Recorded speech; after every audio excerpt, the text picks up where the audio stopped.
Zener diode हम लोग शुरू से स्टार्ट करते हैं। Okay, so Zener diode, what is Zener diode? It's a diode. But why we have to study Zener diode separately? Though we have studied the silicon diode and germanium diode, it means we have already studied the normal diode, normal characteristics of diode. But still we need to discuss, we need to study another kind of diode, Zener diode, because it has some characteristics that is different from the normal ordinary diode. And what is difference? The difference is the reverse characteristics. If we are talking about the forward characteristics, then forward characteristics is the similar as the ordinary diode, ordinary silicon or germanium diode. But when we are studying the ordinary diode, either that was the silicon or that was the germanium, okay, in the reverse case, we have studied the ideal cases, that in the case of forward bias, the diode acts like diode acts like a short circuit, and in the case of reverse bias, the diode acts like open circuit. Okay, but it's the ideal characteristics. But when we are talking about the real characteristics, then it's the almost the curve of the VI characteristics of the diode is exponential.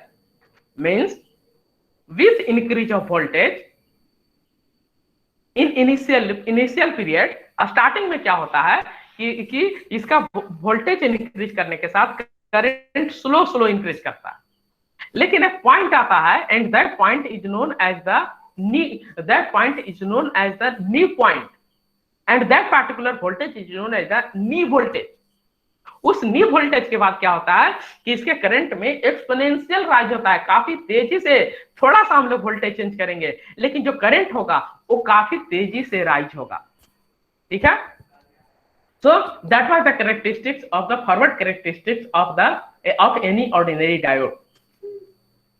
When we are talking the reverse characteristics, तो reverse characteristics में क्या होता है कि अगर reverse characteristics में जैसे ही हम लोग वोल्टेज बढ़ाते जाते हैं, उसके थ्रू क्या होता है, आइडियल केस में कोई करंट फ्लो नहीं करता है.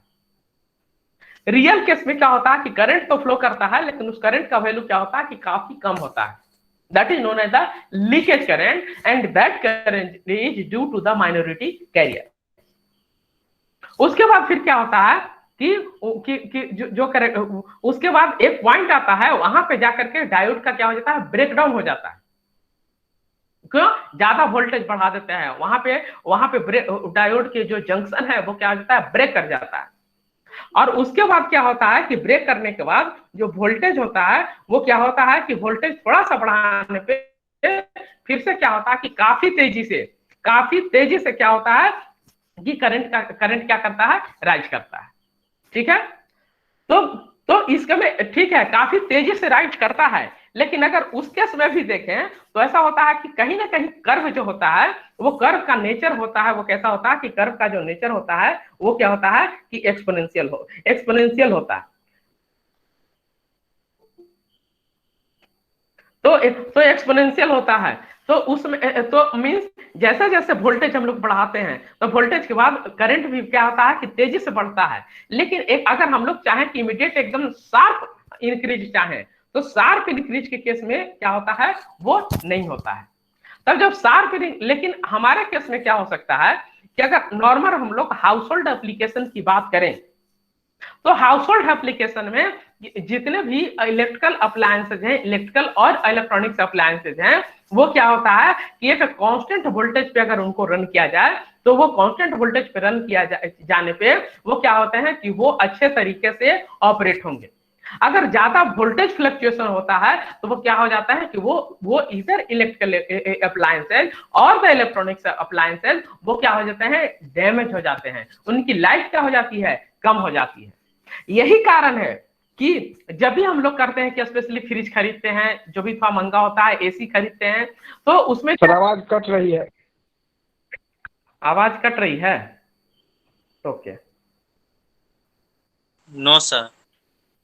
बाकी लोग को अगर सुनाई दे रहा है, नेटवर्क प्रॉब्लम है। हाँ तो थोड़ा सा सर आवाज ठीक है। अच्छा, हाँ तो री लॉगिन आप कर लीजिए, अगर देख लीजिए बाकी लोग को अगर जा रहा आवाज तो तो उस केस में क्या होता है कि उस केस में हमें इलेक्ट्रिकल अप्लायंसेज में तो हम लोग क्या करते हैं कि एक स्टेबलाइजर यूज करते हैं। स्टेबलाइजर का काम क्या होता है? स्टेबलाइजर का यही काम होता है कि वो वोल्टेज को एक पार्टिकुलर इंड पे मेंटेन रखे, और मेंटेन रखने से हमारे जो अप्लायंसेज होते हैं। आवाज कट रहा है। ओके, एक मिनट मैं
can you hear me? Yes sir. Okay yes sir. Okay. Sir screen project आपसे करिए फिर से एक बार। हाँ, स्क्रीन आ रहा है ना अभी कि नहीं आ रहा है? Can you see my screen? Yes sir. Okay, yes sir हाँ स्टार्ट। ओके। सो इस पार्टिकुलर केस में क्या होता है कि हमें एक कांस्टेंट वोल्टेज चाहिए, ठीक है? और एज ए इलेक्ट्रिकल इंजीनियर और एज ए इलेक्ट्रॉनिक्स इंजीनियर हमें क्या करना है? हमें यही तो देखना है कि वो सुटेबिलिटी कैसे एक पार्टिकुलर एक सुटेबल वे में हम क्या कर सकते हैं कि हम इसको ऑपरेट कर सकते हैं, रन कर सकते हैं। सो इसमें one of the option is the Zener diode. Zener diode का क्या होता है कि ब्रेकडाउन के केस में, मींस रिवर्स कैरेक्टरिस्टिक्स के केस में क्या होता है, एक पार्टिकुलर वोल्टेज एक कांस्टेंट वोल्टेज पे ब्रेकडाउन होता है, और उस वोल्टेज पे करंट का वैल्यू क्या होता है कि कितना भी राइज करे, लेकिन जो वोल्टेज का वैल्यू है वो वोल्टेज का वैल्यू क्या होगा, फिक्स रहेगा। एक फिक्स पार्टिकुलर वोल्टेज मींस जिस वोल्टेज पे जीनर डायोड ब्रेकडाउन करेगा उस पार्टिकुलर वोल्टेज पे क्या होगा कि करंट का वैल्यू चाहे जितना भी राइज करे लेकिन वोल्टेज का वैल्यू चेंज नहीं होगा, ठीक है? And that is the work of the voltage stabiliser. तो इसमें जीनर डायोड क्या ये हम लोग इसी वे में करते हैं। किस वे में करते हैं? रिवर्स कैरेक्टरिस्टिक्स के रूप में जीनर डायोड को रिवर्स बायस में कनेक्ट करने पे वो एक कांस्टेंट वोल्टेज सप्लाई कर सके, इसके लिए हम लोग क्या करते हैं कि जीनर डायोड का यूज करते हैं। And that is the most important characteristics of the Zener diode. और इसीलिए हम लोग जीनर डायोड को क्या करते हैं कि एक वोल्टेज स्टेबलाइजर भी कहते हैं। वोल्टेज स्टेबलाइजर के रूप में क्या करते हैं कि हम लोग इसका क्या करते हैं, यूज करते हैं। It will more clear when we will solve the numerical based on this. Shashi, तो आप नाउ अगर हम लोग ये देखें कि जीनर डायोड नाम क्यों दिया गया, तो जीनर डायोड नाम इस चलते दिया गया था क्योंकि ये अमेरिकन साइंटिस्ट सी जीनर, और अगर हम लोग फुल फॉर्म में देखें तो क्लारेंस मेलविन जीनर, इन्होंने क्या किया था कि इन्होंने इसका आविष्कार किया था तो उन्हीं के नाम पे इस डायोड का नाम हम लोग क्या दे दिए, इस डायोड का नाम दे दिए हैं Zener diode. Okay, so this is all about the theory जो हमने डिस्कस किया है। If we talk about the definition, तो डिफिनीशन के रूप में हम लोग अगर कहीं एक लाइन में हमें डिफिनीशन बताना है तो क्या बता सकते हैं, a properly doped crystal diode which has a sharp breakdown voltage is known as Zener diode. इसका जो कैरेक्टरिस्टिक्स होगा वो कैरेक्टरिस्टिक्स ब्रेकडाउन वोल्टेज होगा, वो ब्रेकडाउन वोल्टेज कैसा होगा कि ब्रेकडाउन वोल्टेज होगा वो क्या होगा कि कांस्टेंट होगा। अगर हम लोगों को ये देखें,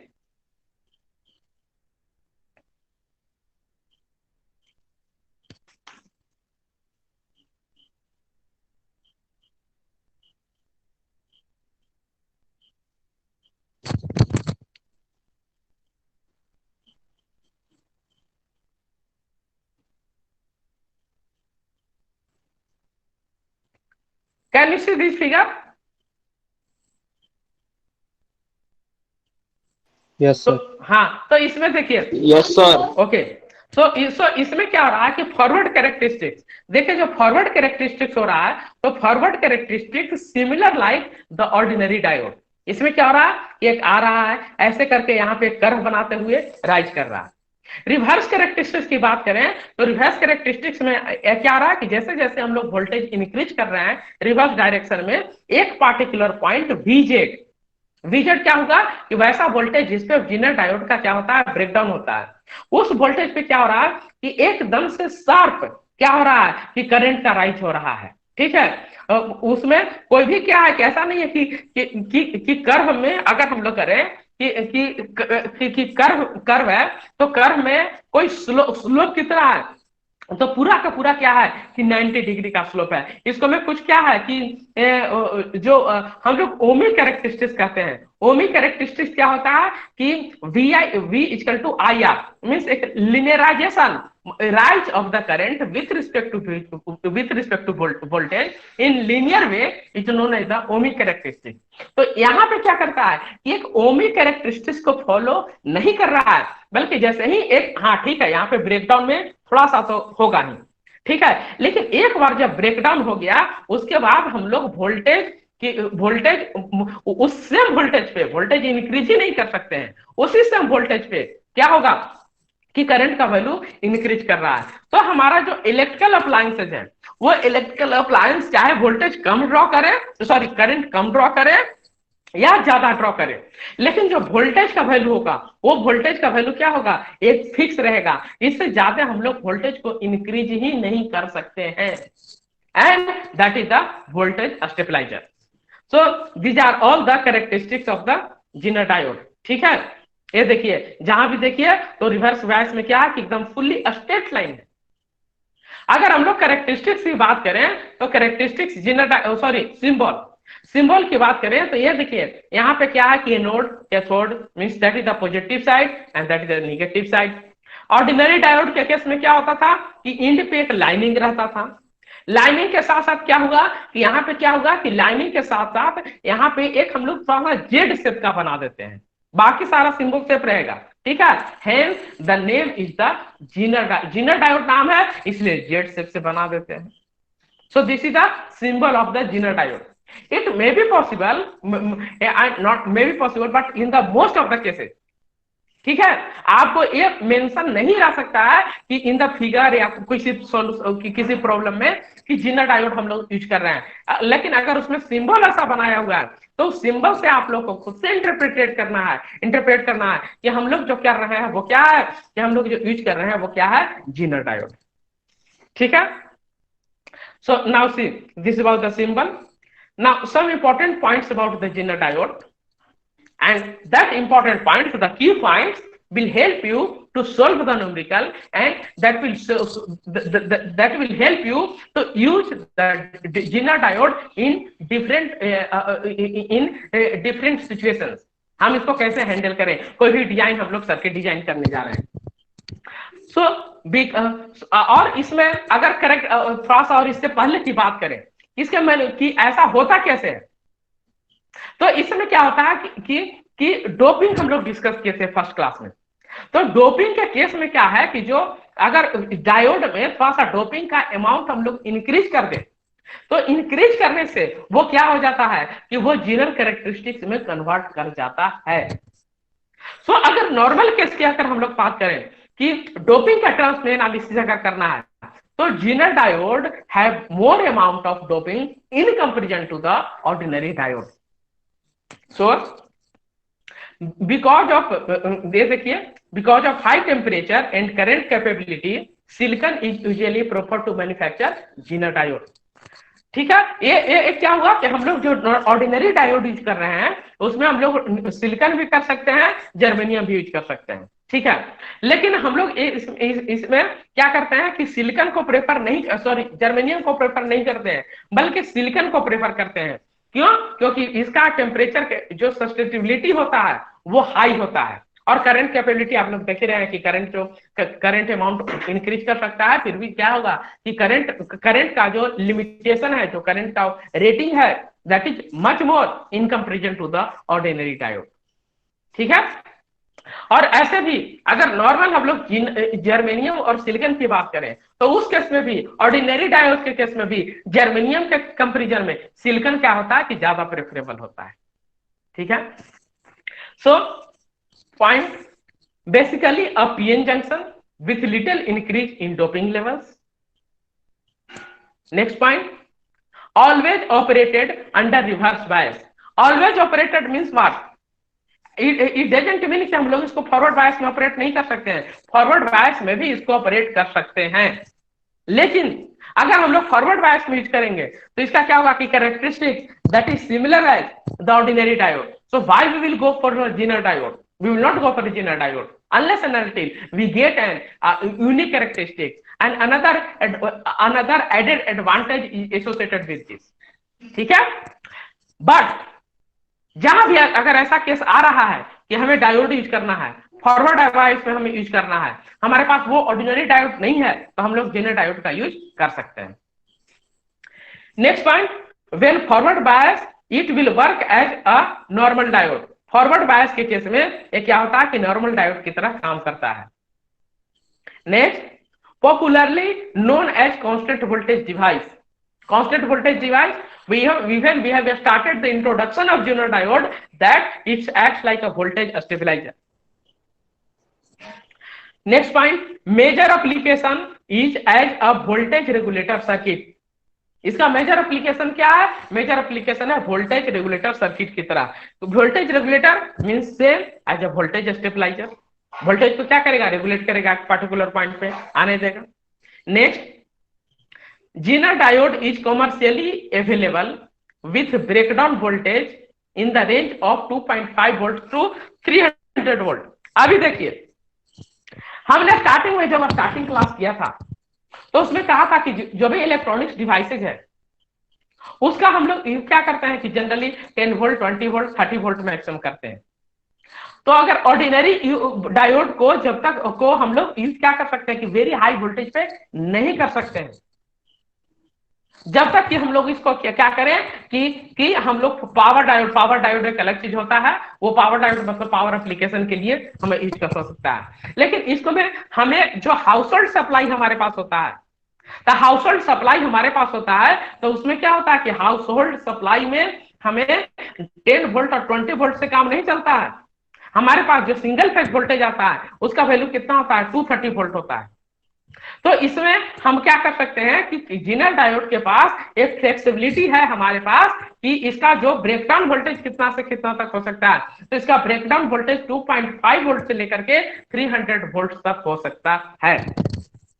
ठीक है, तो हम जैसा हमारा अगर नॉर्मल हमें करना है हाउस होल्डेज के लिए तो हम लोग 230 वोल्ट का वैसा जीनर डायोड हम लोग चूज करेंगे। ठीक है, वैसा जीनर डायोड हम लोग खरीदेंगे जिसका सप्लाई वोल्टेज कितना हो कि जिसका सप्लाई वोल्टेज जिसका ब्रेकडाउन वोल्टेज कितना हो 230 वोल्ट हो, वो हम लोग चूज करेंगे। तो वो क्या करेगा कि एक कांस्टेंट 230 वोल्ट को क्या करेगा? मेंटेन करेगा। Next point, the Zener diode is not immediately burn just because it has entered the breakdown region। Breakdown region में इंटर करने से ये तुरंत क्या होता है कि बर्न नहीं होता है, लेकिन ऑर्डिनरी डायोड क्या हो सकता है? बर्न हो जाएगा। as long as external circuit connected to the diode limits the diode current to less than burnout value, the diode will not burn out. इसका जो वोल्टेज के साथ करंट रेटिंग भी होता है वो क्या होता है, हाई होता है। और ऑफ कोर्स इसका भी जो लेवल होगा वो डिफरेंट लेवल होगा। तो जो हमारे पास लेवल होगा उस जो हमारे पास एप्लीकेशन होगा उस पार्टिकुलर एप्लीकेशन के अनुसार हम लोग उसको क्या कर सकते हैं, चूज कर सकते हैं। Now equivalent circuit of Zener diode. Sir simple diode और जनरल डायोड में सर क्या डिफरेंस है? जेनर एक तो वोल्टेज वाला डिफरेंस हो गया कि उस सिंपल डायोड का वोल्टेज रेंज इतना नहीं होगा, करंट रेंज इतना नहीं होगा, और उसको अगर एक बार बर्न आउट हो गया तो वो खराब हो जल्दी से, वो क्या होगा कि ब्रेकडाउन हो जाएगा, बर्न हो जाएगा। इसमें बर्न नहीं होगा, क्यों? क्योंकि अभी हमने देखा था कि इसका रेंज कितना होगा, 300 वोल्ट तक हम लोग यूज कर सकते हैं। ठीक है, इसका यूज क्यों करते हैं डायोड का? यूज इस चलते करते हैं कि वोल्टेज स्टेबलाइजर, जैसे आप पुराने जमाने में स्टेबलाइजर देखिए, ठीक है, तो पुराना जमाने में स्टेबलाइजर में बेसिकली कभी खोल के देखे हैं? वो सर अभी तक तो नहीं देखे। अच्छा, हाँ, तो नहीं देखा, फिर भी समझने की कोशिश कीजिए कि उसमें क्या होता था, एक ट्रांसफार्मर लगा हुआ रहता था, ठीक है, और उसको में हम लोग हाँ, उसको में हम लोग क्या करते थे कि नॉब चेंज करते थे, 1 2 3 4 5 6, फिर रिवर्स डायरेक्शन में, तो वोल्टेज को क्या करता था, अप करता था या क्या करता था, डाउन करता था। अभी जो भी हमारे पास डिवाइसेज आ रहे हैं, एप्लीकेशन आ रहे हैं, वो एक ट्रेंड हो रहा है कि सिंपल इलेक्ट्रिकल से हम लोग इलेक्ट्रॉनिक्स की तरफ स्विच कर रहे हैं, और इलेक्ट्रिकल से इलेक्ट्रॉनिक्स की तरफ स्विच कर रहे हैं, तो इससे क्या होगा कि साइज कम हो जाएगा।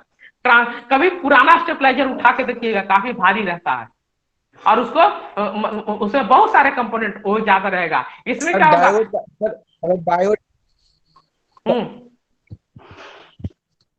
सर, अगर डायोड का मुख्य वर्ग समझे तो यही होता है, मतलब कि कोई वोल्टेज को अगर लो है तो उसको हाई कर देना, अगर कोई वोल्टेज हाई है तो उसको लो कर देना। अगर डायोड का मुख्य प्रिंसिपल समझा दे तो यही हो सकता है, लो वोल्टेज को हाई कर देना, हाई वोल्टेज को लो कर देना। नहीं, वो ट्रांसफार्मर का होता है। डीएन सर, आपका एग्जांपल स्टेबलाइजर का। हाँ, तो स्टेबलाइजर का एग्जांपल, हाँ, ठीक है, तो स्टेबलाइजर का एग्जांपल दिया, वो नॉर्मल केस में, वो स्टेबलाइजर में वही जो कमी है उसके लिए हम बता रहे हैं कि एक ऑर्डिनरी स्टेबलाइजर जो हम लोग पहले यूज करते थे, ठीक है, तो उसमें एक कैरेक्टरिस्टिक्स होता था। अभी हमें क्या चाहिए कि अभी हम लोग इसको धीरे धीरे इलेक्ट्रॉनिक्स की तरफ बढ़ रहे हैं। थोड़ा सा 1 मिनट रुक जाइए, आपको मैं बता रहा हूं तो समझ में आ जाएगा। तो एक तो वो होगा पुराना स्टेबलाइजर। दूसरा आप लोग क्या कर रहे हैं कि फैन का रेगुलेटर देखे हैं ना, पंखा का जो रेगुलेटर होता है, जिसे हम लोग फैन का स्पीड कम या ज्यादा करते हैं। Yes sir. हाँ, तो पहले वाला आप लोग देखे हैं कि पुराना वाला कोई फैन रेगुलेटर? यस सर, मोटा सा होता था। हाँ, अरे बड़ा एकदम होता था। उसमें भी क्या करते थे कि बहुत बड़ा होता था, उसके लिए बोर्ड पे स्पेशली एक जगह, आधा बोर्ड का जगह तो वही यूज करता था। लेकिन अभी जो लोग फैन के रेगुलेटर यूज करते हैं वो कितना करते हैं, एकदम छोटा, जो स्विच रहता है, स्विच के बगल में वो भी फैन रेगुलेटर रहता है, ठीक है। तो उसमें हम लोग, तो उसमें टेक्नोलॉजी, तो उसमें बड़ा से छोटा क्यों हुआ? बड़ा से छोटा इस चलते हुआ कि जो पहले वोल्टेज रेगुलेटर, फैन का जो रेगुलेटर होता था, उसका जो नेचर होता था प्योर इलेक्ट्रिकल इन नेचर। अभी जो हम लोग यूज करते हैं उसमें हम लोग एक ट्रायोड यूज करते हैं। वो आप लोग को पढ़ना नहीं है, लेकिन इतना जान जाइए। तो ट्रायोड क्या होता है कि simply 2 diode back to back connected रहते हैं, तो उससे क्या होता है कि एकदम साइज छोटा हो गया। तो उसी तरीका से हम लोग जो पुराना स्टेबलाइजर यूज करते थे, तो पुराना स्टेबलाइजर में वोल्टेज बढ़ा तो क्या हो जाता था, लाल हो जाता था, रेड हो जाता था। फिर उसको क्या करते थे, टक टक टक टक हम लोग वोल्टेज कम करते थे। इसी तरह से देखें कि वोल्टेज बहुत कम हो गया तो उसको क्या करते थे कि नॉब घुमा करके हम लोग वोल्टेज क्या करते थे कि इंक्रीज करते थे। लेकिन अभी जो इलेक्ट्रॉनिक्स स्टेबलाइजर आ रहा है, तो इलेक्ट्रॉनिक्स स्टेबलाइजर में हमें ये करने की जरूरत नहीं होती है, वो ऑटोमेटिकली क्या होता है कि ले लेता है। तो इसमें यही जेनर डायोड का यही काम हो गया कि जीनर डायोड, अभी हम जीनर डायोड एक पार्टिकुलर वोल्टेज से इंक्रीज ही नहीं करने देगा। इंक्रीज उसके थ्रू हम लोग पुराना जो स्टेबलाइजर हुआ उसमें हमें हाथ से करना है। हम मेन ट्रांसफार्मर उसमें जो काम कर रहा था वो ट्रांसफार्मर काम कर रहा था। इसमें जो हुआ वो मेन काम क्या कर रहा है कि इसमें इलेक्ट्रॉनिक सर्किट एक जीनर डायोड ही मेन काम कर रहा है, वो वोल्टेज को इंक्रीज ही नहीं करने देगा उससे ज्यादा, चाहे करंट का वैल्यू ज्यादा हो या कम हो, उसको इंक्रीज नहीं करने देगा। हम लोग न्यूमेरिकल करेंगे ना तो और खासा क्लियर होगा।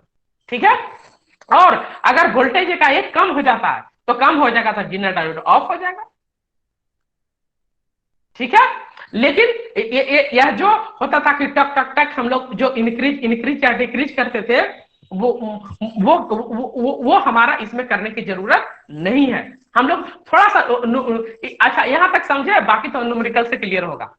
सर कुछ लड़का आना चाहता है सर, उसको एक्सेप्ट कर लीजिए, मैसेज अच्छा करा ठीक है, ठीक, हम इधर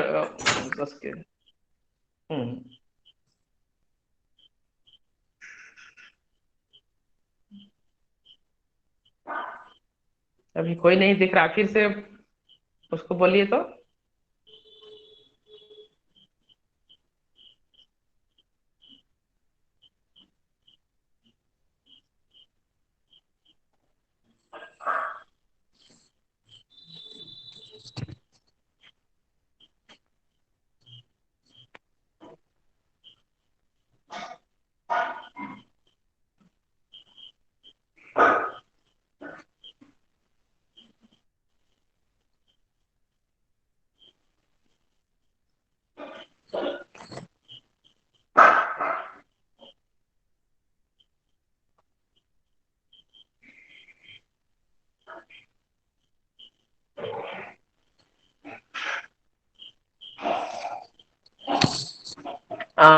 अगर कोई और होगा तो बताइएगा, क्योंकि स्क्रीन फिर हम ले जा रहे हैं उस पर, अभी तो कोई दिख नहीं रहा। ठीक है, हाँ तो ये पॉइंट क्लियर हुआ? सर क्लियर है। नहीं है सर, हो गया, एक लड़का था ले लिया सर। ओके ओके, हाँ सो देखिए। जी सर, हल्का फल्का हुआ सर, उतना नहीं हो पाया। तो एक काम करते हैं, क्लास के बाद और आप क्लिक कर लीजिएगा, अगर सबको हो गया, नहीं तो ज्यादा प्रॉब्लम मतलब ज्यादा लोगों को है तो फिर से मैं रिवाइज करता हूँ।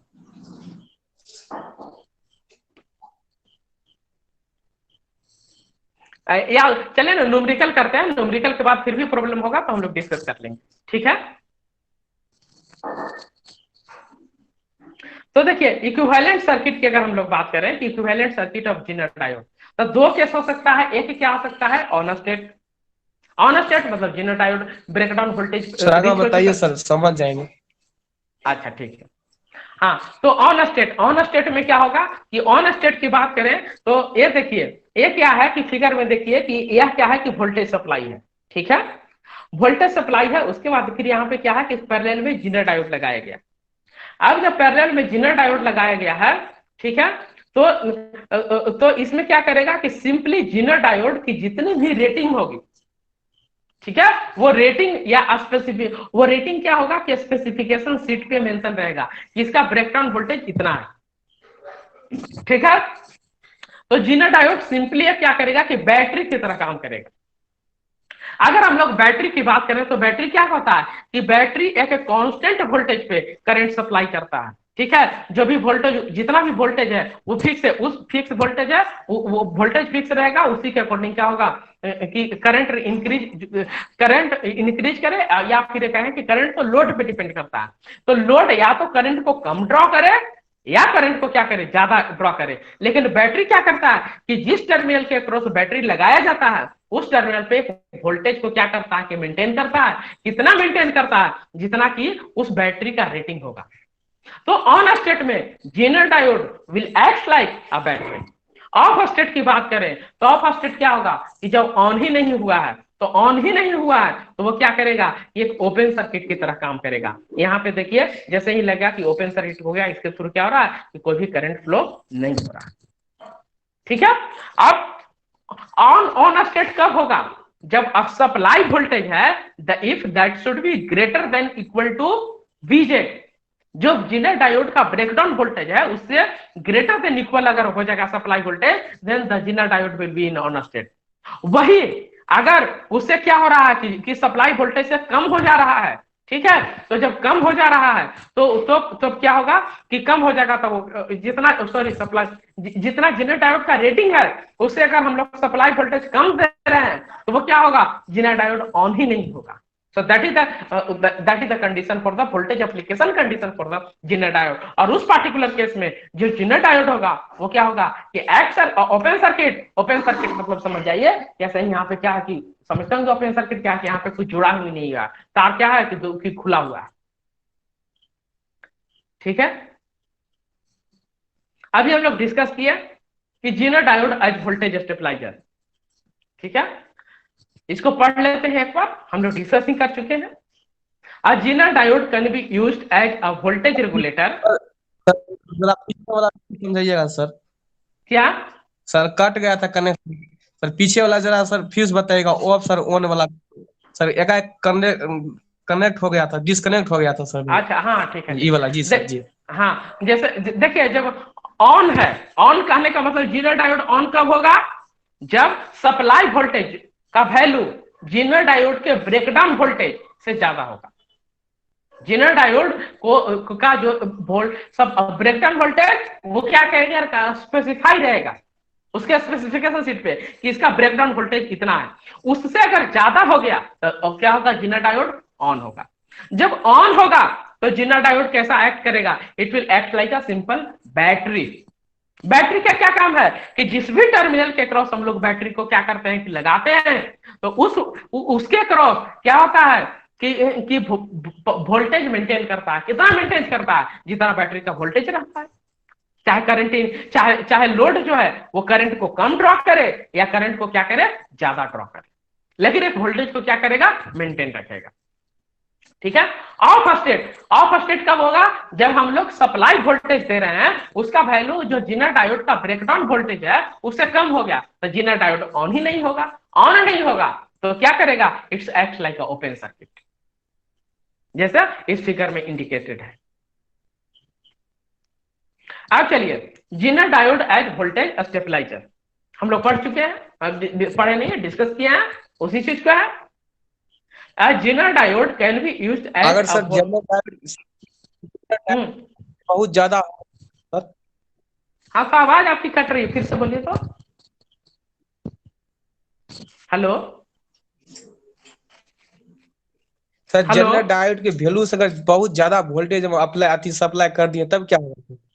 हाँ तो एक कहें कि Zener डायोड का जो सर हमको वोल्टेज का वैल्यू था, अगर उससे ज्यादा हम वोल्टेज अप्लाई कर दिए तब क्या होगा सर। हाँ वेरी गुड। तो उसमें क्या होगा कि Zener डायोड के स्पेसिफिकेशन, हाँ एक मिनट रुक जाइए, हाँ बोलिए। आवाज आ रही है? हाँ हाँ बर्न हो जाएगा सर। हाँ, नहीं रुक जाइए मैं बता रहा हूँ। हेलो हाँ हाँ मैं बता रहा हूँ, वेट, कि उससे ज्यादा अगर वोल्टेज अप्लाई हो गया, बोलिए ना, हम सुन रहे हैं सर। हाँ ज्यादा वोल्टेज अप्लाई हो गया, तो ज्यादा वोल्टेज अप्लाई हो गया तो वो क्या करेगा कि वोल्टेज को बढ़ने ही नहीं देगा, उसको कांस्टेंट रखेगा, ठीक है। उससे ज्यादा एक वेट हाँ उससे ज्यादा वोल्टेज को बढ़ने नहीं देगा। हम लोग न्यूमेरिकल में इस चीज को और क्लियर होगा इससे, लेकिन उसका भी तो एक लिमिट होना चाहिए, कितना मतलब और बहुत ज्यादा मतलब, हाँ उसमें भी स्पेसिफिकेशन शीट में मेंशन रहेगा कि बर्नआउट वोल्टेज मतलब मैक्सिमम वोल्टेज कितना अप्लाई कर सकते हैं, मैक्सिमम करंट कितना ड्रा कर सकते हैं, मैक्सिमम पावर कितना होगा, ठीक है। अगर तो हर चीज का लिमिट होता है, बहुत ज्यादा हम लोग कर दिए तो बर्न हो जाएगा, जल जाएगा। लेकिन जो इसका ब्रेकडाउन वोल्टेज है उससे ज्यादा हुआ, एक रेंज में ज्यादा हुआ, वो रेंज जितना कि उसके स्पेसिफिकेशन शीट पे मेंशन है, तो उसको बढ़ने ही नहीं देगा, जिस लोड के क्रॉस उसको क्या करेगा, मेंटेन रखेगा।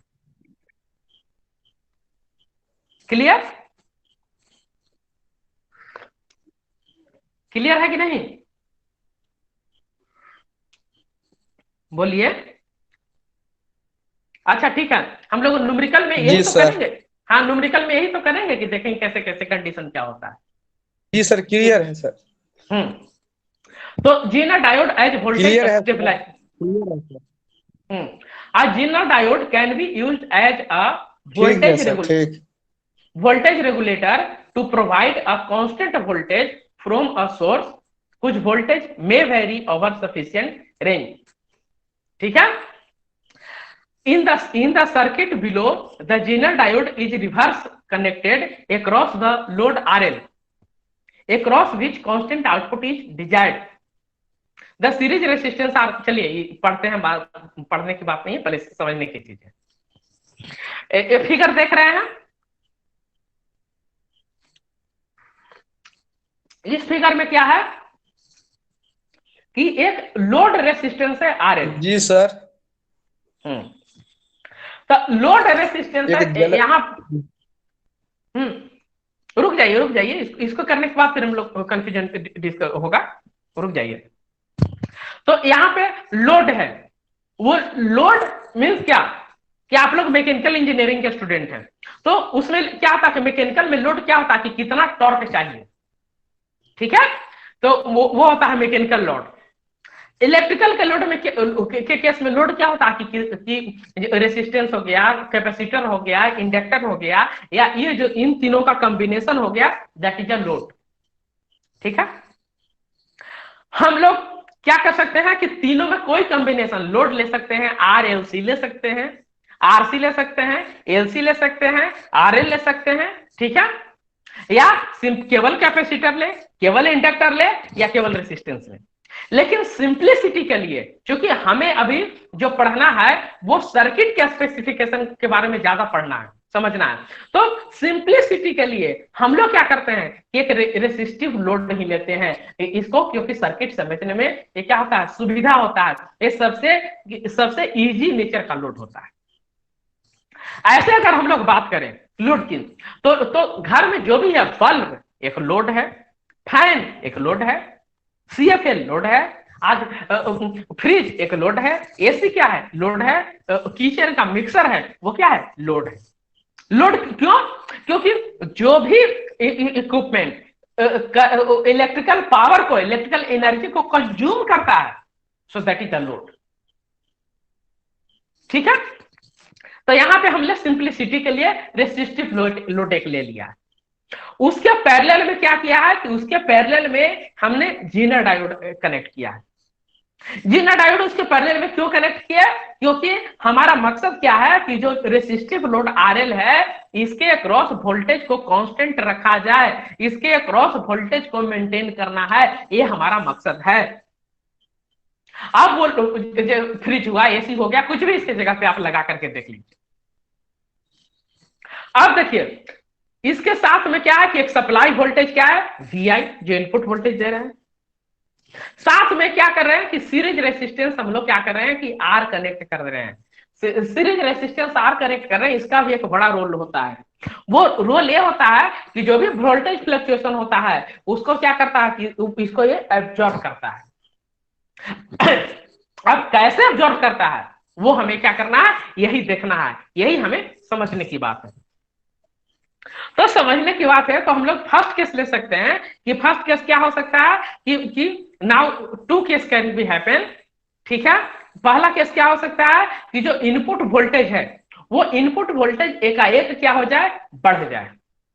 होगा कि नहीं होगा? जैसे हमारे घर में जो सप्लाई है वो वोल्टेज, सप्लाई वोल्टेज एकाएक बढ़ जाए, तब जब सप्लाई वोल्टेज बढ़ जाएगा, तो सप्लाई वोल्टेज जब बढ़ जाएगा तब देखिए कि तब लोड के क्रॉस जीनर डायोड कैसे है जो कांस्टेंट वोल्टेज को मेंटेन करेगा। तो जब सप्लाई वोल्टेज बढ़ गया, तो यह क्या है, लोड के क्रॉस जीनर डायोड कनेक्टेड है। जीनर डायोड क्या करेगा, एक कांस्टेंट वोल्टेज मेंटेन करेगा। कितना कांस्टेंट वोल्टेज मेंटेन करेगा? जितना जीनर डायोड की रेटिंग है। ठीक है, तो इसके चक्कर अब तो जो भी जीनर डायोड का होगा वो मेंटेन किया, 50 वोल्ट, 100 वोल्ट, 150 वोल्ट, 200 वोल्ट, जब भी हो मेंटेन किया। तो जो इंक्रीज इन वोल्टेज हो गया, वो इंक्रीज इन वोल्टेज कहां ड्रॉप होगा, तो जो सीरीज रेसिस्टेंस R है इसके अक्रॉस क्या होगा कि वोल्टेज ड्रॉप होगा। जो भी राइज इन वोल्टेज होगा, ज्यादा वोल्टेज हो गया जरूरत से, वो इसके अक्रॉस क्या होगा, वोल्टेज ड्रॉप होगा। अब जब इसके अक्रॉस वोल्टेज ज्यादा हुआ तब हम लोग क्या कहते हैं कि सिंपली ओम्स लॉ का यूज करते हैं।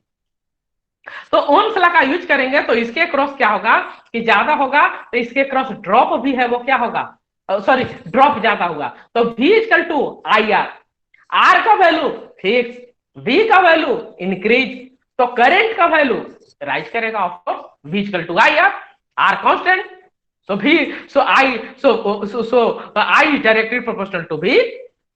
जब वोल्टेज बढ़ा तो करंट भी बढ़ेगा। अब जब ये करंट बढ़ा, आई करंट यहां से आया बढ़ा हुआ, तो वो क्या करेगा कि इधर से आकर दो पार्ट में आया, एक करंट जीटर डायोड के थ्रू गया आईजेड, दूसरा करंट लोड रेसिस्टेंस के क्रॉस गया, इसको आईएल कह सकते हैं, सॉरी मैंने इंडिकेट नहीं किया, वो क्या होगा आईएल, जो कि लोड रेसिस्टेंस के क्रॉस जाएगा। अब देखिए जो लोड रेसिस्टेंस के क्रॉस करंट होगा वो क्या होगा कि वो कांस्टेंट होगा। क्यों? क्योंकि आउटपुट वोल्टेज फिक्स है। Again come to the Ohm's law, V equal to I R fix, V fix, so I is bounded to be fix. I को हर हालत में कांस्टेंट होगा। I मींस जो IL जो लोड के क्रॉस करंट फ्लो कर रहा है। अब देखो, अब देखिए इसके बाद फिर क्या हुआ, तो जो बचा हुआ करंट हुआ, तो जो मतलब ज्यादा करंट हो गया था, एवं करंट हो गया था, वो कहां जाएगा, वो जीरो डायोड के क्रॉस पार कर जाएगा, आईजेड का वैल्यू क्या हो जाएगा, इंक्रीज कर जाएगा। हमने देखा था जीरो डायोड की कैरेक्टरिस्टिक्स में कि ये कांस्टेंट वोल्टेज पे करंट का वैल्यू क्या हो सकता है कि कितना भी राइज हो सकता है। अब बशर्ते कि वो लिमिट में रहे, बहुत ज्यादा होगा तब तो ये भी एक समय भी होगा कि इसका वैल्यू क्या होगा, बर्न कर जाएगा, डायोड भी बर्न कर जाएगा। लेकिन इतना रेंज रखा जाता है क्योंकि हमारे घर में सप्लाई आता है, तो उसके अकॉर्डिंग इतना रेंज रखा जाता है कि हाँ देख के चला जाता है कि अच्छा राइज होता है तो जनरली इतना ज्यादा होता है, इससे ज्यादा नहीं, तो उसी के अकॉर्डिंग जीरो डायोड का स्पेसिफिकेशन होता है। ठीक है, इस पॉइंट को आप लोग समझे कि नहीं समझे? प्लीज हाँ, अगर किसी को डाउट है, क्योंकि यही पे सारा कंसेप्ट है पहले से जो हम लोग डिस्कस कर रहे थे। सर जैसे करंट इंक्रीज कर गया, जितना करंट इंक्रीज कर गया सर, आई करंट हुआ, अब आई दो भाग में बढ़ जाता है, एक आई जेड, एक आर्क लोड के क्रॉस। सर आई जेड का जो वैल्यू होगा आर एल के क्रॉस जो करंट बह रहा है उसके इफेक्ट में ज्यादा होगा। हाँ ज्यादा, उससे हमें मतलब नहीं है कि ज्यादा होगा, हो सकता है कि शुरू में ये जीरो ले रहा है और आईएल ही ज्यादा ले रहा था, समझे कि नहीं? शुरू में आईएल का वैल्यू जो इनिशियल कंडीशन था उससे बढ़ जाएगा आईजेड का वैल्यू, आईजेड का वैल्यू बढ़ जाएगा। अब हम ये नहीं कह सकते हैं कि आईजेड का वैल्यू ज्यादा होगा कि आईएल का वैल्यू, ये हम कैसे कह सकते हैं? वो तो लोड के अमाउंट पे डिपेंड करेगा कि लोड करंट का, लोड का नेचर कैसा है, वोल्टेज कैसा है। लेकिन आईजेड का वैल्यू पहले के कंपेरिजन में आईजेड का वैल्यू क्या हो जाएगा, बढ़ जाएगा। मींस जो बढ़ा हुआ sudden rise in input voltage हुआ था वो कहां से जाके कंपनसेट हुआ, वो कंपनसेट हुआ इससे कि आईजेड का वैल्यू इंक्रीज कर। समझे? लेकिन सर आरएल में इंक्रीज नहीं करेगा सर। आरएल में कैसे इंक्रीज करेगा? क्योंकि आरएल के क्रॉस जो वोल्टेज है वो तो फिक्स है। क्यों फिक्स है? क्योंकि इसके क्रॉस जीरो डायोड लगाए हैं। जीरो डायोड क्या करेगा कि वोल्टेज को मेंटेन करेगा, और दोनों पैरेलल में लगा हुआ है जी, तो इसका वैल्यू मेंटेन, तो वी नॉट का वैल्यू फिक्स, तो Ohm's law V naught equal to IL into RL, the V naught fixed, RL fixed. So IL has to be bounded to be fixed. IL has to be fixed. समझे कि नहीं? जी sir. तब जो बढ़ा हुआ वो कहां हो जाएगा कि जीरो डायोड के क्रॉस पार कर जाएगा और फिर इस पॉइंट पे आके वापस फिर चला जाएगा सप्लाई में। ठीक है, नाउ सेकंड कंडीशन ऐसा हो सकता है कि वोल्टेज एकाएक कम जाए। वोल्टेज कम जाए मींस सप्लाई वोल्टेज जो है, इनपुट वोल्टेज, उसका वैल्यू एकाएक कम हो जाए। तो उस केस में क्या होगा, अगेन इसका वैल्यू कम हो गया, तो कम हो गया। तो जो जीना डायोड तो इसके क्रॉस ये जो टर्मिनल है जीना डायोड जिसके क्रॉस कलेक्टेड है लोड के क्रॉस, इसका वैल्यू फिक्स।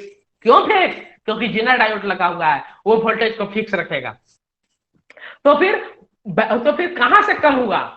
किरचॉफ केवीएल की बात करें तो क्या होगा कि supply voltage that will be equal to the drop across this load drop across this series resistance R plus the drop across load resistance, ये दोनों के खिलाफ। ये है लोड रेसिस्टेंस के क्रॉस जो वोल्टेज है वो क्या हो गया?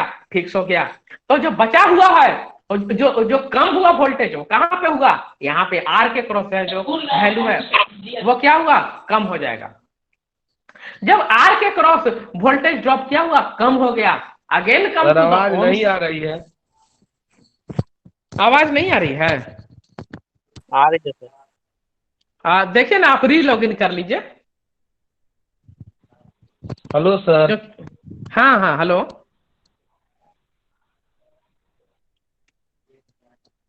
Hello other sir. पीपल, हाँ other people can here.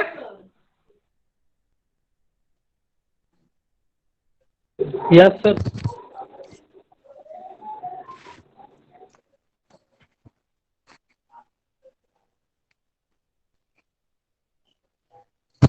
Can you hear मी?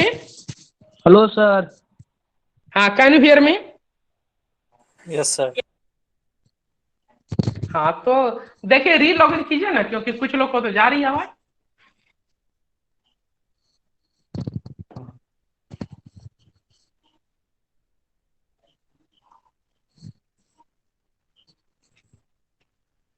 सो सी जो इसमें वोल्टेज का वैल्यू क्या हुआ कि वोल्टेज का वैल्यू कम हुआ।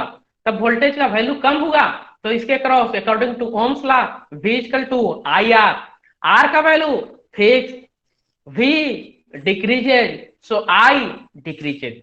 अब I कम हो गया। जब I कम हो गया तो क्या होगा कि इसमें वही I जा रहा है, लोड के क्रॉस जा रहा है और जीनर डायोड के क्रॉस, दो पार्ट में डिवाइड हो रहा है। तब जो लोड के क्रॉस जा रहा है वो क्या हुआ? वो तो फिक्स रहेगा। क्यों? क्योंकि उसको वोल्टेज फिक्स है। तो जब आई का वैल्यू तो जीनर डायोड के क्रॉस करंट क्या है? वो क्या हो जाएगा कि जीनर डायोड के क्रॉस करंट हो जाएगा, वो कम हो जाएगा। सो जीनर डायोड क्या कर रहा है कि अपने क्रॉस करंट को इंक्रीज या डिक्रीज कर करके क्या कर रहा है कि लोड के क्रॉस जो वोल्टेज है उसको क्या कर रहा है? मेंटेन कर रहा है। Is this clear? Is this clear? जी सर। जी सर। Okay okay. सो मैं 1 मिनट का टाइम आप लोग को देता हूं, थोड़ा सा आप लोग खुद से सोचिए, क्योंकि ये बहुत इंपॉर्टेंट पॉइंट है कि दोनों केस में, फर्स्ट केस कि जब वोल्टेज सप्लाई वोल्टेज ज्यादा हो गया तो कैसे कैसे कहां करंट गया और कहां पे इंक्रीज किया डिक्रीज किया। सेकेंड केस जब सप्लाई वोल्टेज कम हो गया तब केस, दोनों केस में क्या क्या हुआ। 10-3 हो रहा है, 10-4 में। 1 मिनट तक आप लोग सोचिए मन में। डाउट हो तो हम लोग यहीं पे क्लियर कर लेंगे।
Time over.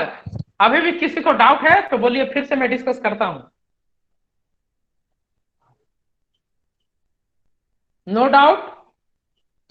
Okay, good. Sir.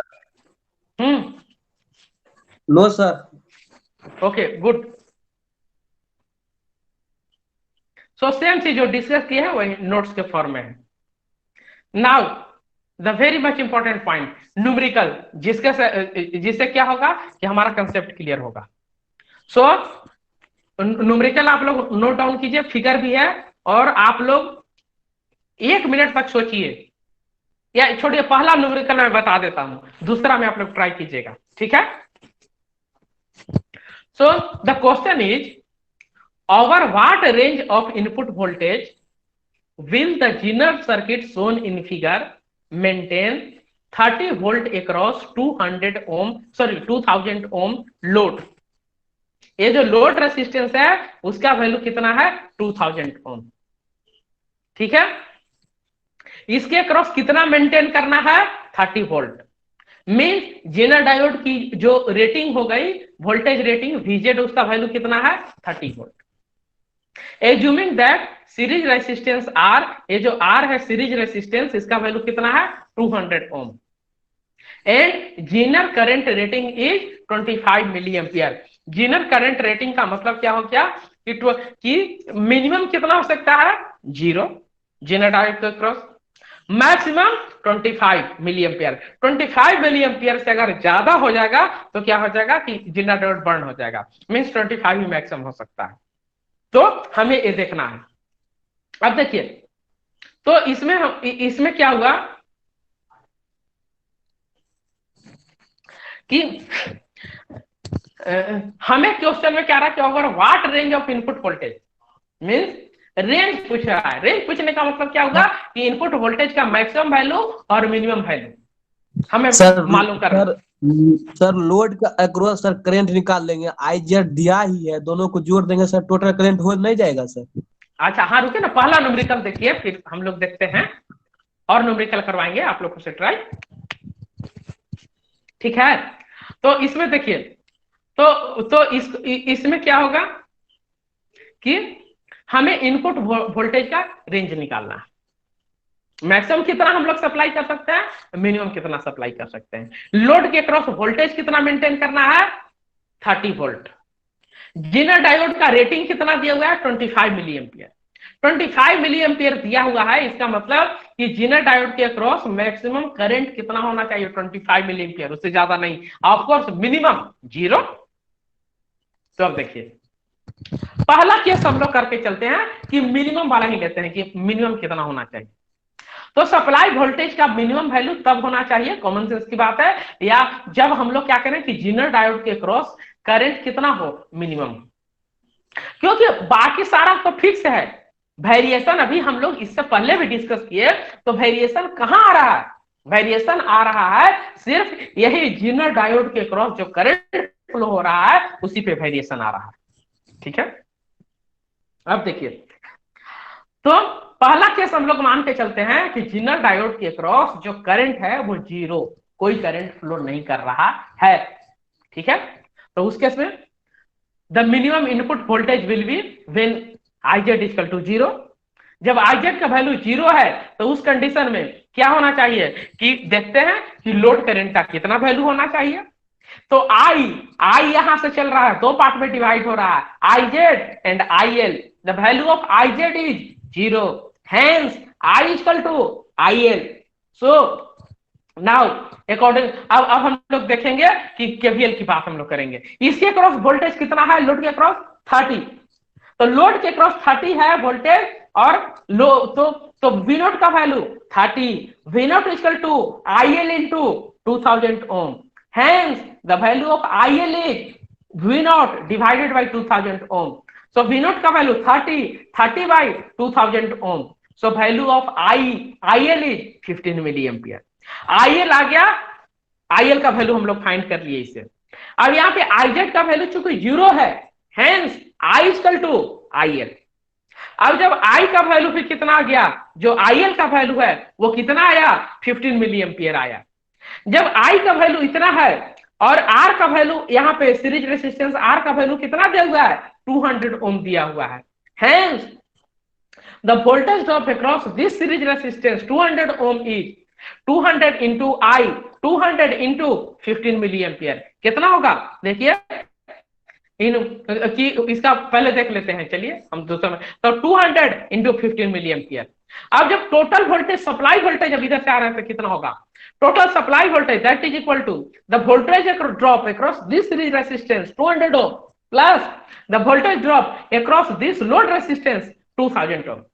The value of this is 30, the value of this is 15 into 200, तो कितना हो गया 30 प्लस आई आर, तो 30 प्लस 15 इंटू 200, तो 30 plus 3 that is equal to 33 volt. 33 volt होगा वो मिनिमम इनपुट वोल्टेज होगा।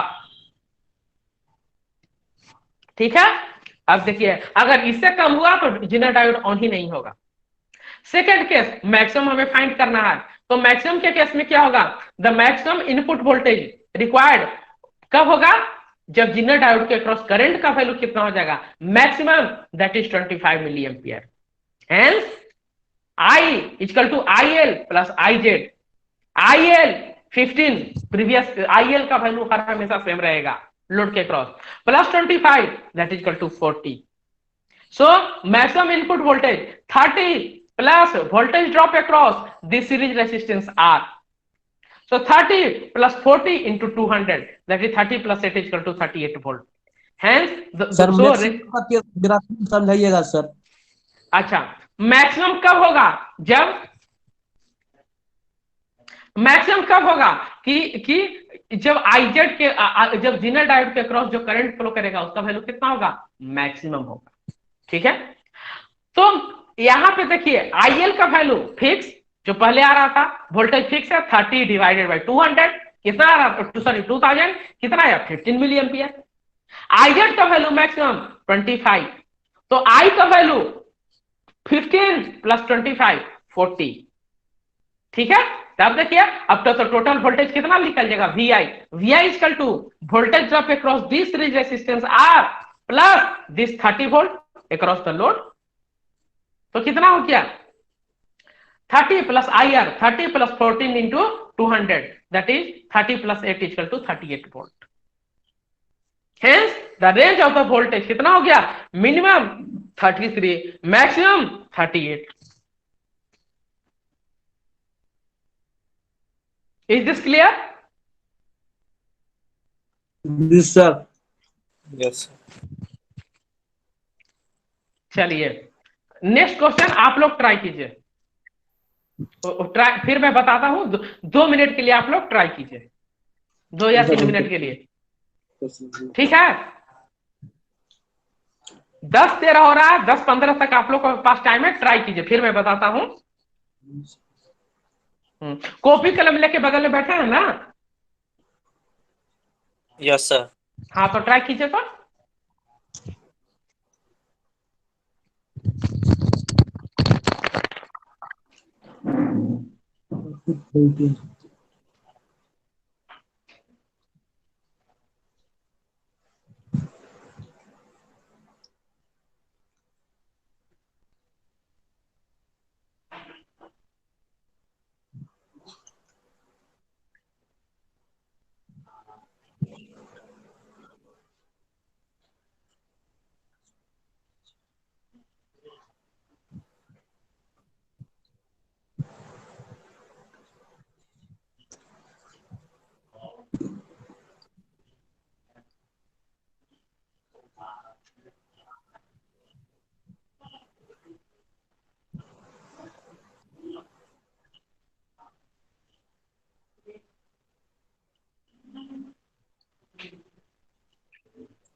Sir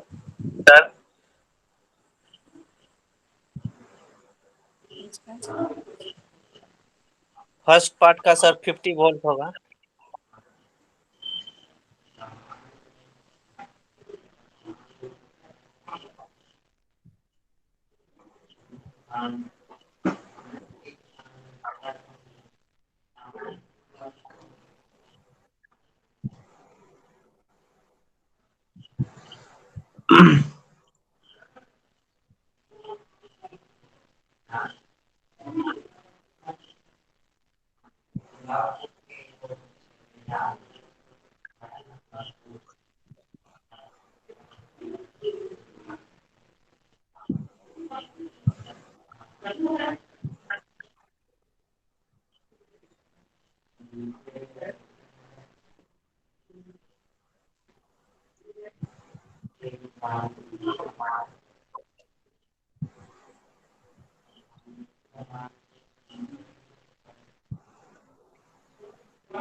sir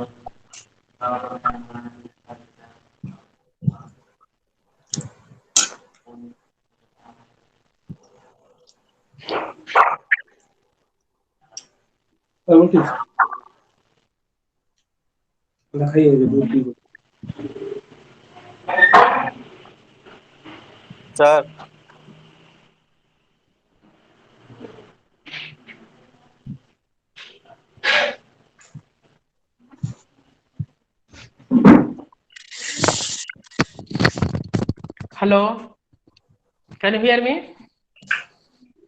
yes sir. हाँ, तो आपने ट्राई किया सर मैसेज कर दिए सर। क्या?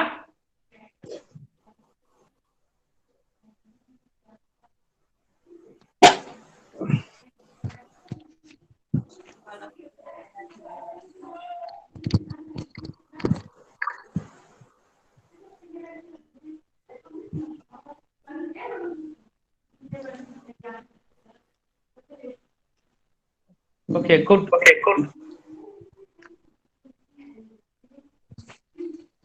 So see,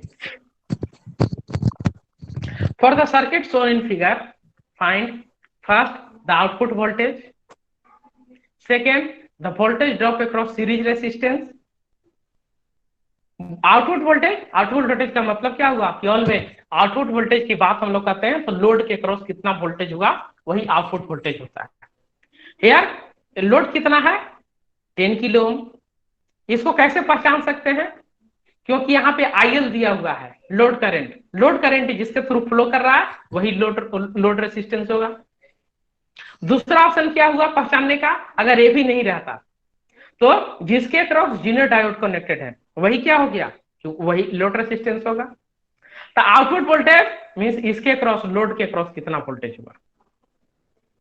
second the voltage drop across series resistance, ये जो 5 किलो ओम है सीरीज रेसिस्टेंस इसके क्रॉस कितना वोल्टेज ड्रॉप होगा।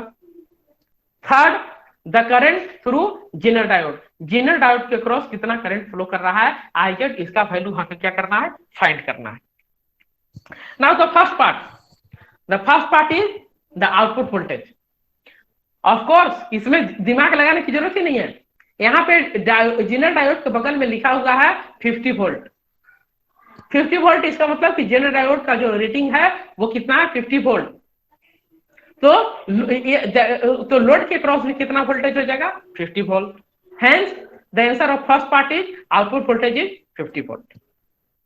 Second the voltage drop across series resistance, इसके क्रॉस। तो हम लोग अगर केवीएल का यूज करें केवीएल, तो क्या होगा कि 120 वोल्ट जो सप्लाई हो रहा है वो 120 वोल्ट कहां जा रहा है, 120 वोल्ट जा रहा है कि drop across this plus drop across this load resistance. इसके क्रॉस ड्रॉप कितना है 50, तो कितना आ जाएगा 120 equal to drop across this plus 50 में, तो hence the drop across 5 kilo ohm resistance that is equal to 120 minus 50 that is equal to 70। ठीक है, दो चीज तो एकदम इजीली निकल गया। वोल्ट अब करें,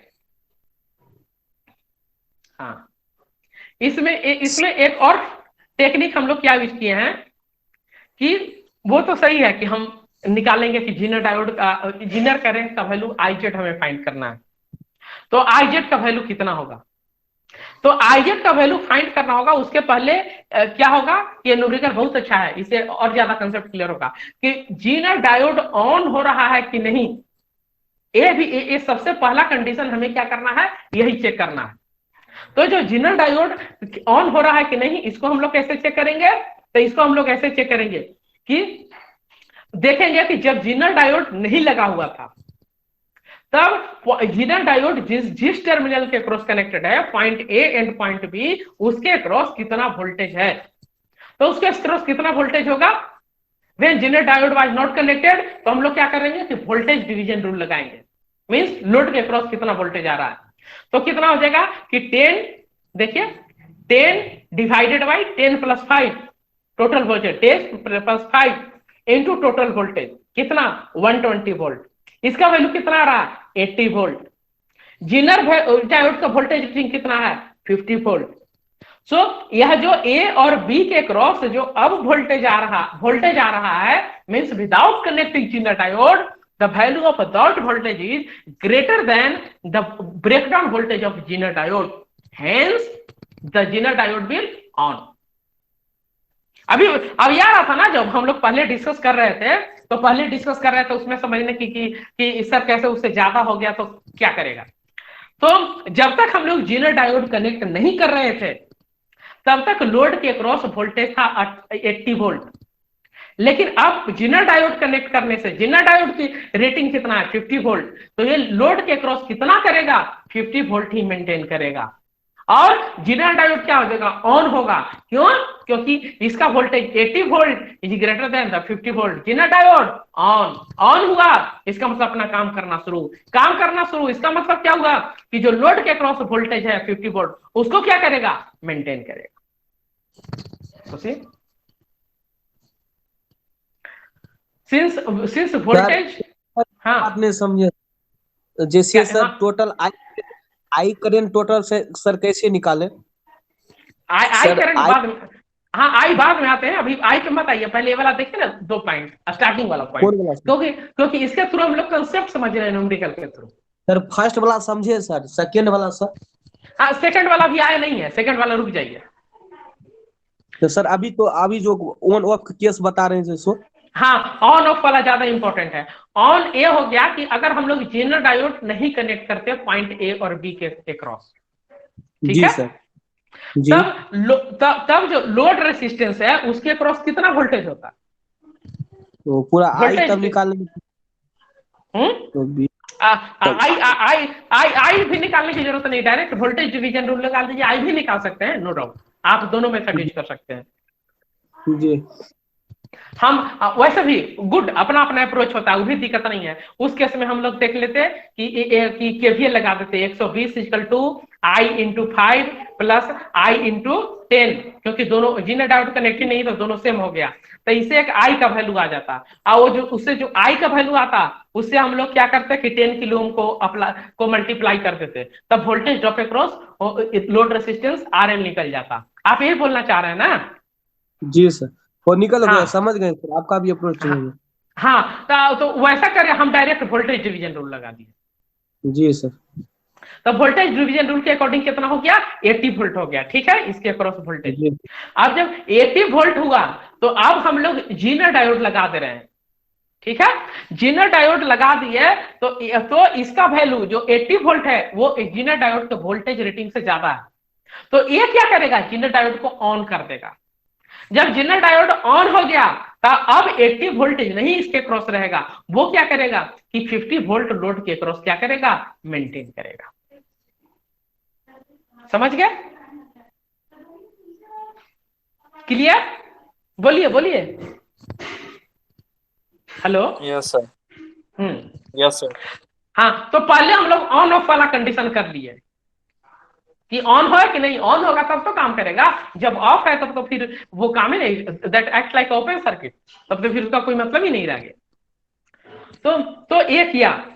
अब जब ऑन हो गया, ठीक है, तो ऑन होने के बाद यहाँ पे ऑन हो गया जीनर डायोड, ऑन हो गया तो 50 वोल्ट मेंटेन करेगा। अब देखते हैं कि बाकी condition. Question number 1, output voltage का वैल्यू कितना 50 वोल्ट, 80 वोल्ट नहीं, क्यों? क्योंकि जीनर डायोड हमने कनेक्ट कर दिया है और जीनर डायोड ऑन है। Second condition, the voltage drop across series resistance, तो कितना हो जाएगा 120 equal to voltage drop across this plus 50, hence voltage drop across this series resistance is equal to 120 minus 50 equal to 70 volt. Sir minus कैसे किया sir? KVL जब लगाएंगे घूमेगा sir, minus कैसे की?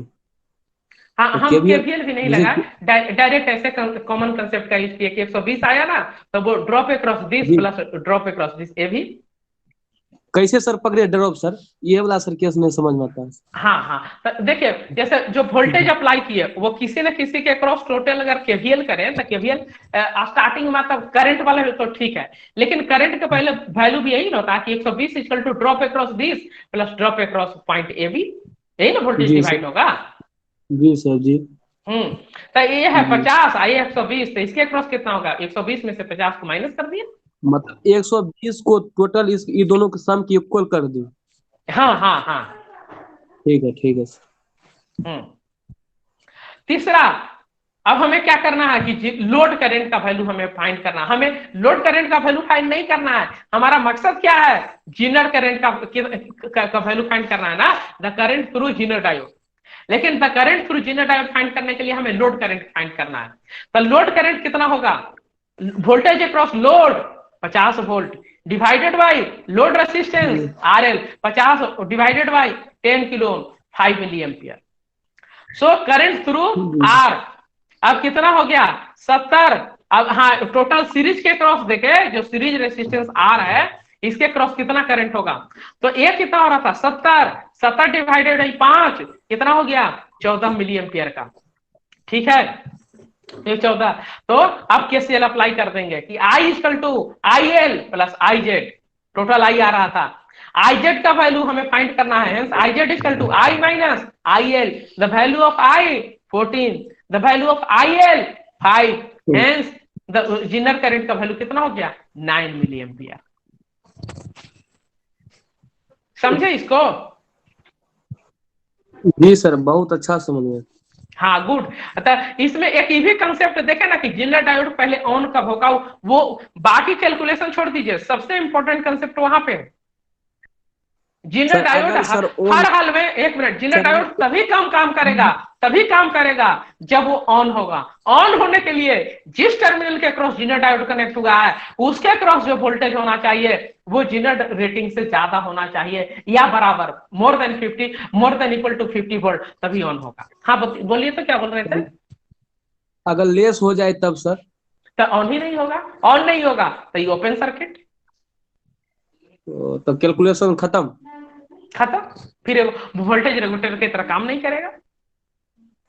ठीक है सर, ठीक। हम लोग क्या लिखेंगे, जैसे बाय यहाँ पे एग्जांपल लीजिए कि हम एग्जांपल कितना कर रहे हैं कि 60 वोल्ट का एग्जांपल ले रहे हैं।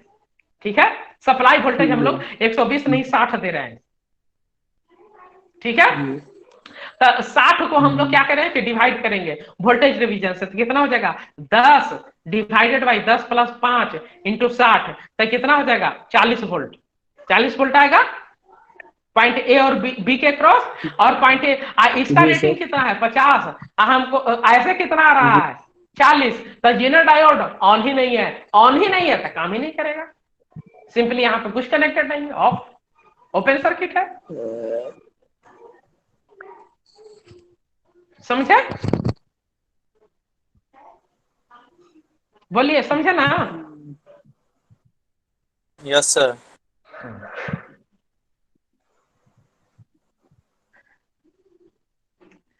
हाँ, आप लोग गूगल क्लासरूम से जुड़े हुए हैं ना?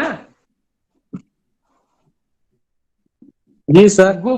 हाँ, गूगल क्लासरूम में ऐड हो जाइएगा, उसमें सारा कुछ, सारा नोट, सारा मटेरियल हम अपलोड करेंगे। जी सर, जी जी। हाँ, आगे साथ क्विज वगैरह भी लेना हो, टेस्ट वगैरह, तो उसी से लेंगे। अब चलिए next question and last question of today. जी सर, जी जी।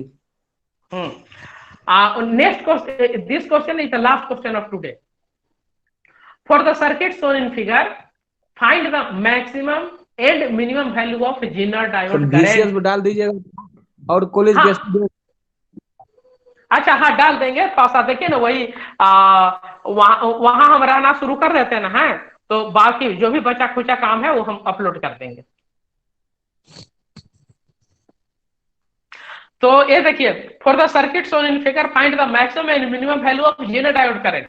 जो जीनर डायोड करंट है उसका मैक्सिमम कितना वैल्यू हो सकता है और मिनिमम कितना वैल्यू हो सकता है, वो हमें फाइंड करना है, बशर्ते कि एक सर्किट कंडीशन दिया हुआ है। सर्किट कंडीशन में लोड 10 किलो ओम जो प्रीवियस क्वेश्चन में था, सीरीज रेसिस्टेंस 5 किलो ओम प्रीवियस क्वेश्चन में था, जीनर डायोड का रेटिंग 50 वोल्ट जो पिछले क्वेश्चन में था। अंतर क्या हो रहा है, अंतर हो रहा है कि जो सप्लाई वोल्टेज है उसको हम लोग वैरी कर रहे हैं 80 से लेके 120 वोल्ट तक। ठीक है, तो हम लोग इस केस में क्या करेंगे कि पहले हम लोग एक कंडीशन लेंगे। फर्स्ट कंडीशन क्या लेंगे, 80 वोल्ट लेंगे। सेकेंड कंडीशन क्या लेंगे, 120 वोल्ट। तो 80 वोल्ट लेंगे तब देखेंगे कि जीनर करंट का वैल्यू आईजेड का कितना आता है, और 120 लेंगे तब देखेंगे कि जीनर करंट का वैल्यू कितना आता है। एक वाइज डिसीजन ये होगा कि हम लोग इसमें भी सबसे पहला काम क्या करें, सबसे पहला काम ये करेंगे कि हम लोग चेक करेंगे कि जेनर डायोड ऑन हो रहा है कि नहीं हो रहा है। तो हम लोग देख सकते हैं कि प्रीवियस क्वेश्चन में वोल्टेज का वैल्यू कितना था 120। तब अगर हम लोग 120 वोल्ट वाला कंडीशन ले रहे हैं तो 120 वोल्ट के केस में जेनर डायोड क्या हो रहा था, ऑन हो रहा था, तो होगा, तो इसका मतलब 120 वाला केस में तो ऑन होगा। अब दूसरा केस 80 वोल्ट के केस में देख रहे हैं कि जेनर डायोड पहले ऑन होगा कि ऑन नहीं होगा। तो इस केस में देखिए कि 80 volt when the voltage applied is maximum that is 120 volt voltage across terminal A B was vary, तो पिछले क्वेश्चन में भी हम लोग किए थे, ठीक है, इसको शॉर्ट कर देते हैं।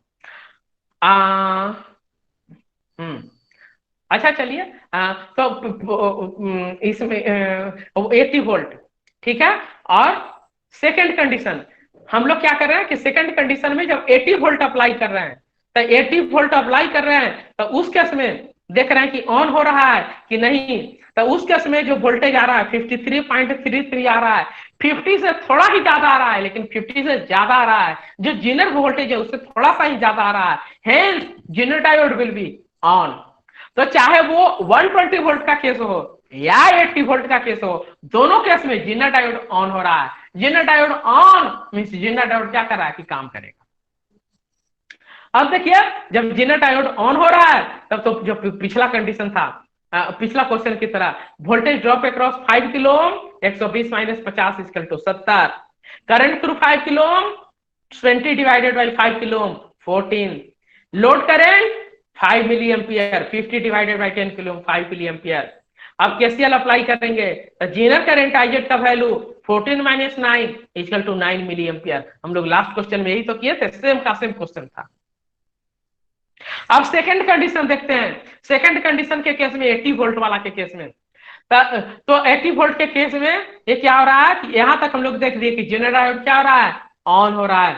जब जेनर डायोड ऑन हो रहा है तो लिख रहा है कि which is greater than zener voltage, so zener diode will be in on state. Now voltage across 5 kilo ohm कितना होगा 80 minus 50 equal to 30 volt, current through 5 kilo ohm 30 divided by 5 equal to 6 milli ampere, load current का value 5, hence zener current का value IZ equal to I minus I L 6 minus 5 equal to 1 milli ampere. ठीक है, हमारा answer आ गया। अब conclusion की दृष्टि से अगर देखा जाए तो पहला केस देखे कि जेनर डायोड ऑन है कि नहीं है, जेनर डायोड ऑन। अब तो जो भी वोल्टेज फ्लक्चुएशन हो रहा था इनपुट में 80 से लेकर 120 तक वेरी कर रहा था, तो वो कहां पे कहीं ना कहीं पे तो कंपनसेट करेगा। वो कंपनसेट कहां पे कर रहा था, कंपनसेट कर रहा है कि जेनर डायोड के क्रॉस जो करंट फ्लो हो रहा है उस करंट फ्लो के वैल्यू के थ्रू कंपनसेट हो रहा है। उसके थ्रू जब 120 वोल्ट था तो कितना करंट फ्लो हो रहा था, 9 मिली एम्पियर का। जब 80 वोल्ट हो गया तो इसके थ्रू कितना करंट फ्लो हो रहा है, 1 मिली एम्पियर का। तो करंट क्या कर रहा है, vary, hence by variation of the current through the zener diode